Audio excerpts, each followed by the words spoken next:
Tai labą dieną visiems, sveikinamės vėl, nežinau kelintą kartą ir dabar norim pristatyti savo rastus radinius. Tai pirmasis mūsų radinys, tai tokia spaliukų žvaigždutė, populiari sovietmečio. Einame toliau prie kito, tai tiesiog irgi komjaunuolių, kaip matote, Lenino atributas irgi ženkliukas šioks toks.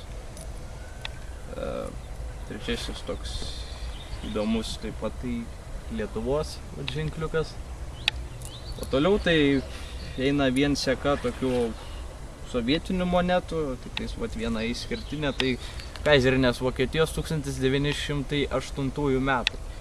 O toliau tai grupuojasi nuo 1932, tai Sovietų Sąjungos tiesiog. Ir toliau nuo 1948 iki tiesiog 1959 panašiai irgi monetos.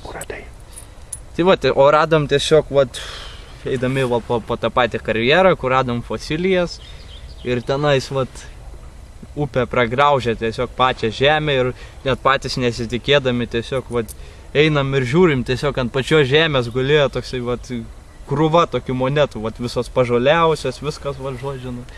O šitos radom tiesiog ėjom, tokias skardinės surūdijusią radom ir toj skardiniai, kaip nekeista, irgi, tokie 3 ženkliukai įdomus. Tai ačiū, kad žiūrit, iki kitų susitikimų tada.